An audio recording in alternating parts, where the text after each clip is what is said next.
मेरा बच्चा थका थका सा रहता है, क्या करें क्या ना करें।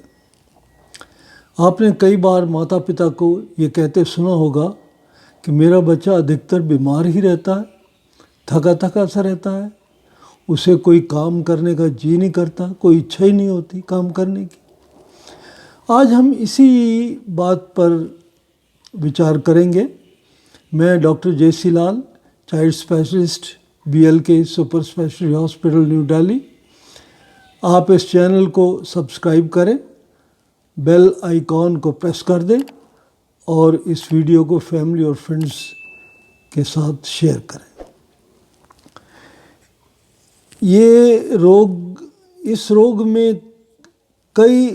इस रोग को कई नामों से जाना जाता है और स्वास्थ्य शैली में इस रोग को क्रॉनिक फैटीग सिंड्रोम या EBV वायरस, एब्स्टीन बार वायरल इन्फेक्शन या इम्यून डेफिशिएंसी सिंड्रोम या इन्फ्लुएंजा लाइक रोग इत्यादि बोलते हैं। परंतु इस रोग का कोई प्रत्यक्ष कारण तो अभी तक ज्ञात नहीं है। इस रोग में बच्चे को बहुत अधिक थकान महसूस होती है और अधिकतर ये रोग युवा यानी एडोलेसेंट और उसके कम आयु के बच्चों में हो जाता है। केवल शरीर को देखने मात्र से ही कोई रोग दिखाई तो नहीं देता, परंतु बच्चे को लंबे अरसे तक थकान, कमज़ोरी, चिड़चिड़ापन आदि की शिकायत रहती है। ये रोग एक गंभीर समस्या भी हो सकती है। इस रोग का कारण पूर्णतः तो ज्ञात नहीं है। इस रोग के कारण से बच्चे में थकान, उदासीनता यानी डिप्रेशन, व्याकुलता यानी एंग्जाइटी, शक्ति में कमी, रुचिहीनता, एकाग्रता में कमी यानी लैक ऑफ कंसंट्रेशन होती है और शक्ति में तो 50% की कमी तक हो सकती है। ये रोग कुछ सप्ताह से कुछ महीने तक या कुछ वर्ष तक भी रह सकता है। ये भी हो सकता है कि बच्चे में पहले से ही कोई ना कोई प्रवृत्ति ऐसी हो, जैसे कि रक्त प्रवाह में शरीर में कमी, दिल में धड़कन,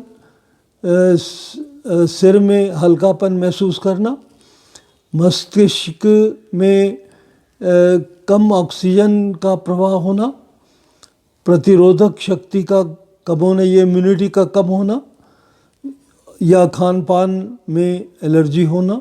ये कई ऐसे कारण हैं जो कि अधिकतर बच्चे में हो जाते हैं।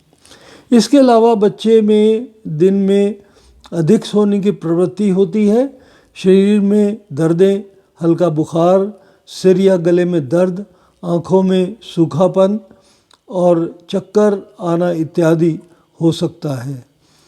खांसी भी होती है, बाहर में कमी आ जाती है, याददाश्त में कमी आ जाती है, रात को अधिक पसीना आते हैं, भूख में कमी हो जाती है और इस रोग के कई और छोटे मोटे लक्षण भी हो सकते हैं।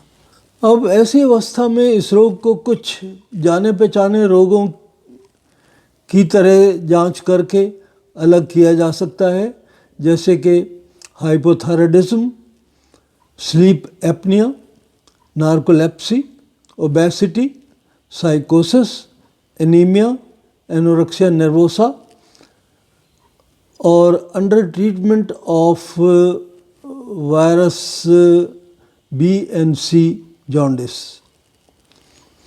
इस रोग के कई कारण सुझाए गए हैं, जैसे कि अपरिपक्व नींद, पोषण में कमी, आपसी संबंधों में कमी, मानसिक तनाव, नींद में बार बार सांस का रुकना जैसे स्लीप एपनिया, मोटापा, शरीर में रक्त की कमी, थायराइड डिजीज़ जिसमें कि हाइपोथायराइडिज्म, पीलिया रोग, शरीर में संक्रमण, लंबे समय तक व्यायाम या एंग्जाइटी और एनोरेक्सिया नर्वोसा इत्यादि। अब इसके उपचार जो हो सकते हैं वो जैसे संतुलित आहार देना जिसमें कि प्रोटीन में दालें हैं, पनीर है, सोया है, अंडा है और मांस मछली इत्यादि। फैट्स में चिकनाई, घी, मक्खन इत्यादि। कार्बोहाइड्रेट्स में रोटी, सब्जी, फल इत्यादि। विटामिन्स और मिनरल्स देना और पर्याप्त मात्रा में पानी। दूसरा है पर्याप्त नींद करना। बच्चे को 7 से 9 घंटे की पर्याप्त नींद चाहिए और वो देनी चाहिए। रोग का उपचार जो रोग का हो सकते हैं, रक्त में कमी के लिए हमें रक्त का दान या उसके लिए कुछ औषधियाँ, और अन्य रोगों का भी उपचार इसी तरह डॉक्टरी सहायता से किया जा सकता है। और तनाव मुक्त करना भी बहुत इम्पॉर्टेंट है। स्कूल में परीक्षा के लिए या अपने संबंधों के लिए सुधारना, खेलना इत्यादि इसमें सम्मिलित है। शारीरिक गतिविधि प्रबंधन, रोज़ाना 25 से 30 मिनट का एक्सरसाइज में वॉकिंग बहुत इम्पॉर्टेंट है, साइकिलिंग है, स्विमिंग है, ये सारे किए जा सकते हैं।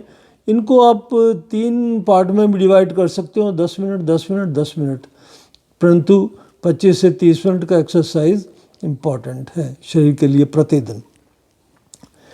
यदि 2 हफ्ता में सफलता ना मिले तो डॉक्टरी जांच करवाना आवश्यक है और ट्रीटमेंट तभी भी किया जा सकता है। धन्यवाद।